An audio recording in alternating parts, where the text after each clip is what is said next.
खुद मुख्तियारी, मर्जी का मालिक। 84 लाख जोनियों में जितनी भी जोनियां हैं सब की सब गुलाम हैं।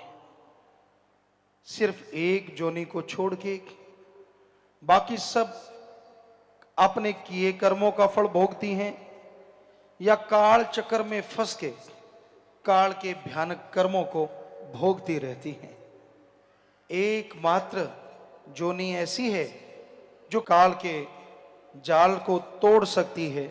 वो जोनी प्रभु ने, अल्लाह वाहिगुरु राम ने खुद बनवाई और वो जोनी है मनुष्य की जून, मानस की जून। कहते हैं जब सारी जोनियां बन गई तो रूहें वापस नहीं आई, मस्त हो गई।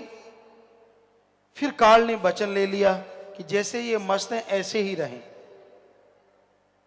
तो मालिक की आवाज को ना सुना तो मालिक ने देखा, वचन तो दे दिए कि अब तो ये आत्माएं कभी काल के भंवर से आजाद होंगी ही नहीं, हमेशा के लिए फंस गई। तो परमपिता परमात्मा ने काल से फिर मनुष्य शरीर बनाया। सारे देवी देवताओं ने इस शरीर को सजदा किया। उन देवी देवताओं ने भगवान से पूछा कि हम इसको सजदा क्यों करें, ये भी तो शरीर है, बाकी भी शरीर हैं। तो भगवान ने, अल्लाह राम ने तब कहा कि इस शरीर में जो भी आत्मा मृत्युलोक में मेरी भक्ति इबादत करेगी, मेरा नाम जपेगी, उसे मैं मृत्युलोक में दर्श दीदार जरूर दूंगा और उस आत्मा को आवागमन से आजाद करवा दूंगा। बाकी की जोनियां सब की सब गुलाम, किसी को अधिकार नहीं कि वो राम का नाम ले सकें, उस ओंकार की भक्ति इबादत कर सकें। सिर्फ मनुष्य जोनी को मालिक ने यह अधिकार दे दिया। तो ये अधिकार मिल गए। सब देवी देवताओं ने सजदा नमस्कार किया और इस बारे में कबीर साहब जी की वाणी भी पुष्टि करती है कि गुर सेवा ते भक्त कमाई तभी यह मानस दे ही पाई। गुरु की सेवा, गुरु अपनी सेवा नहीं करवाता। गु का मतलब अंधकार, रू का मतलब प्रकाश। जो अज्ञानता रूपी अंधकार में ज्ञान रूपी दीपक जला दे वो सच्चा गुरु। गुरु की सेवा कौन सी होती है? सृष्टि की सेवा। गुरु जो कहे वो सेवा करो। प्यासे को पानी पिलाओ, भूखे को खाना खिलाओ, अंगहीन अपंग लाचार का इलाज करवाओ, तड़फते हुओं को सहारा दो, दीन दुखियों की मदद करो और सबका भला मांगो, ये गुरु कहता है। तो गुरु सेवा ते भक्त कमाई, और गुरु जो कहे वो भक्ति करो। कौन सी भक्ति? उस ओंकार का नाम जपो। वो मूल मंत्र देते हैं, गुरु मंत्र देते हैं, मेथड ऑफ मेडिटेशन, सिख धर्म में नाम शब्द। वो शब्द देते हैं जिसका अभ्यास करने से सारे देवी देवता भी खुश होते हैं और उस ओंकार सुप्रीम पावर अल्लाह वाहिगुरु के दर्श दीदार भी हो सकते हैं। तो गुरु वो भक्ति करने की प्रेरणा देते हैं। गुरु अपनी भक्ति नहीं करवाते, वो तो उस परम पिता परमात्मा के लिए आते हैं, उसकी भक्ति की प्रेरणा देते हैं कि उसकी भक्ति करो, उसका नाम जपो। और जो वचन सुन लेते हैं संत पीर फकीरों के, गुर सेवा ते भक्त कमाई तब यह मानस दे ही पाए। इसलिए ये मनुष्य जन्म मिला है। इस देही को सिमरह दे।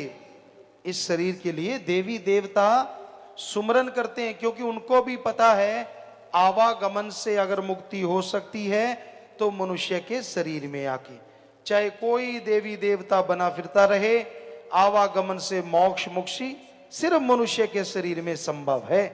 ये धर्मों में, रूहानियत में बताया गया है। तो इस देही को सिमरह देव, सो देही बजहर की सेव, भजो गोविंद भूल मत जाहो, मानस जन्म का ही लाहो। भाई इस शरीर के लिए देवी देव सुमरन करते हैं, भक्ति करते हैं, इबादत करते हैं कि हे परमात्मा हमें भी मनुष्य शरीर दे।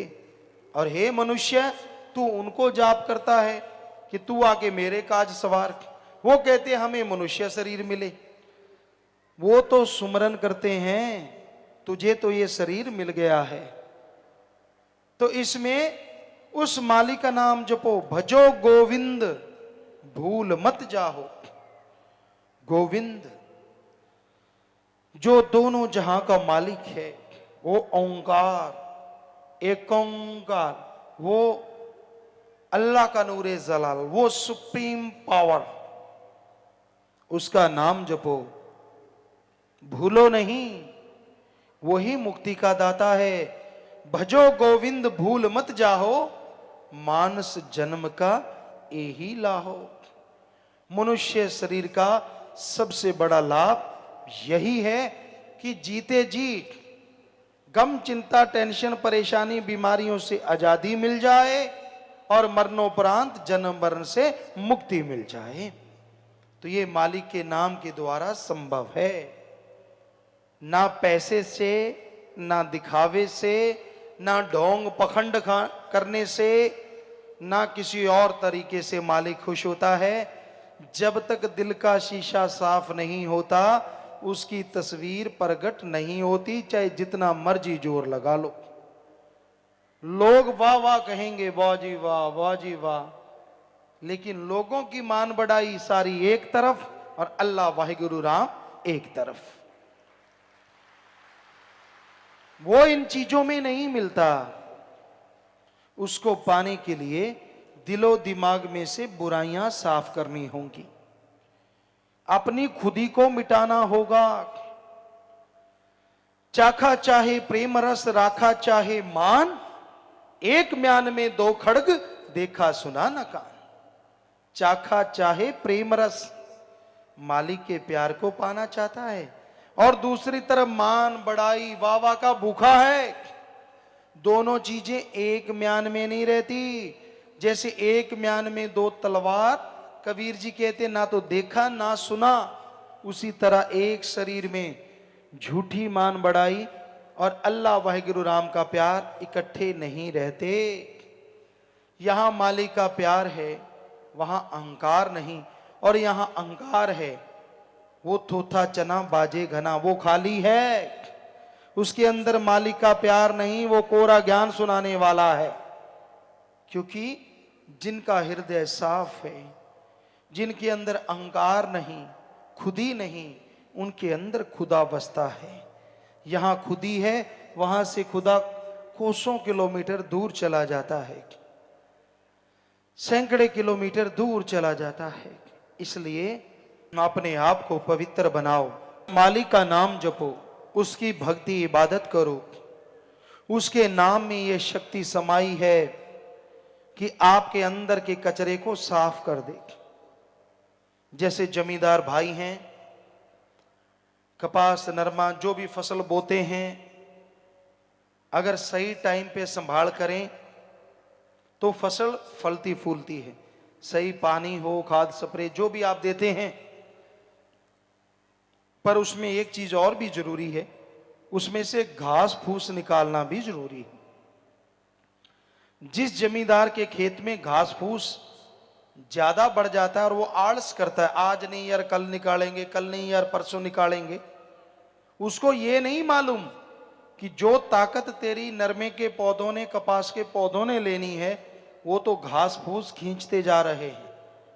कहां से फसल फलेगी, कहां से हरा गहरा हरा रंग आएगा, वो तो बेचारे पीले कुमला जाएंगे। अगर कोई सही टाइम पे घास फूस निकालता है और सही टाइम पे फसल की कीड़ों से, बीमारियों से रोकथाम करता है, तो फसल भी कई गुना वफा करती है।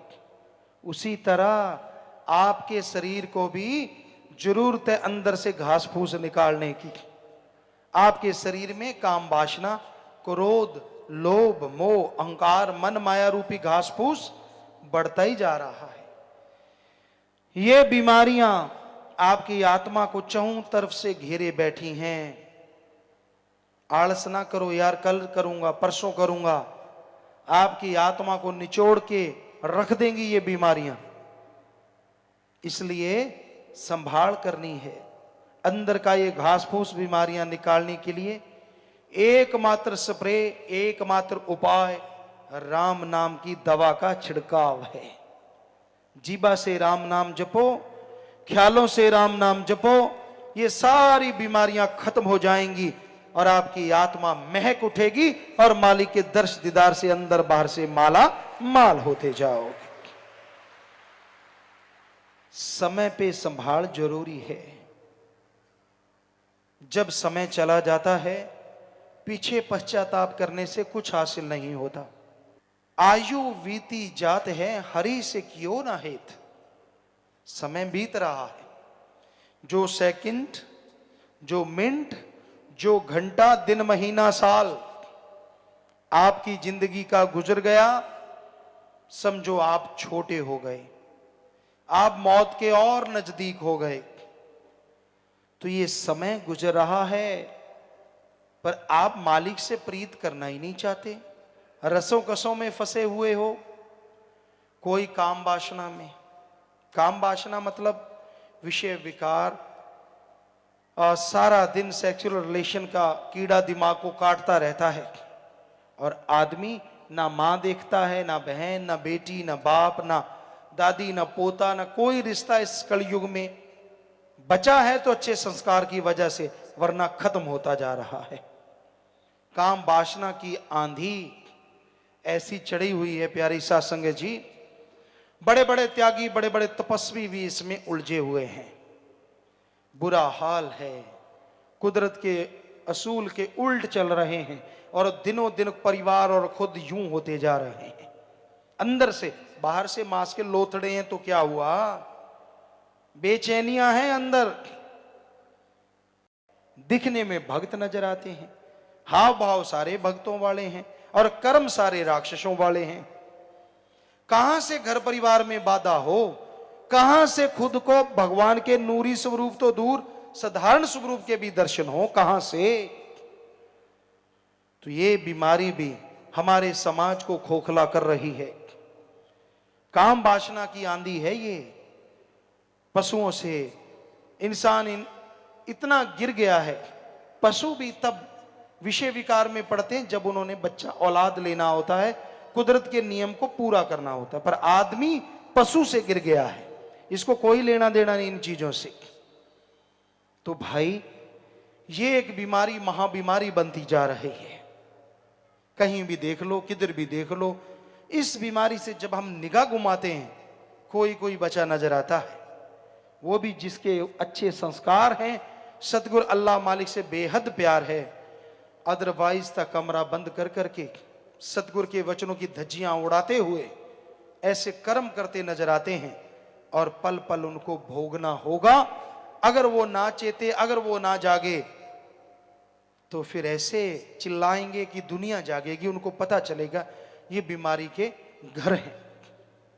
तो भाई ये चल रहा है। दूसरा मीडिया, इंटरनेट वगैरह है, और लगाया तो वो गया अच्छे के लिए, बच्चों की अच्छी शिक्षा हो, अच्छी पढ़ाई हो, बच्चे उससे नॉलेज लें, बहुत अच्छी बात है, कोई उसमें गलत नहीं है ये चीजें। अगर ये तो स्वस्थ है, बच्चे तो बेचारे ये स्वस्थता उठा रहे हैं, लेकिन उनके जो हेड हैं वो इससे दुरुपयोग में लगे हुए हैं। दिन रात गलत कार्य उसको लगा हुआ है, उसमें सब कुछ गलत चलता है, बुरा चलता है, और उसको देख देख के दिन रात बुराइयों में डूबे हैं। दिन रात अपनी बेड़ी पे बट्टे नहीं डाल रहे, अपनी बेड़ी को फाड़ रहे हैं कि जल्दी से डूब जाए, ज्यादा टाइम क्यों लग रहा है। ये भी एक बीमारी है जो फैलती जा रही है, बढ़ती जा रही है, जो आदमी के दिमाग को मालिक की तरफ नहीं लगने देती बल्कि गलत तरफ। और फिर जब कर्मों की मार पड़ती है फिर चिल्लाते हैं ऐसा क्यों हो रहा है। क्या बताएं, किस किस को कहें। हमाम में सब नंगे हैं। हमाम कहते हैं स्नान घर को, और उसमें कोई कपड़े पाके तो नहाता नहीं। एक आधा कोई बुद्धू होगा जो कपड़े समेत नहा लेता होगा, वरना तो कपड़े उतारने ही पड़ते हैं। तो हमाम में सब नंगे हैं, समझदार को इशारा काफी है।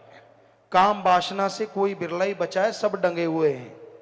सुमरण करे, मालिक पे दृढ़ विश्वास रखे तो बचाव हो जाए तो हो जाए भाई, वरना तो हम उस मालिक और सतगुरु के अलावा मानते नहीं कोई इससे बच जाए। बुरा हाल है समाज का। फिर है क्रोध।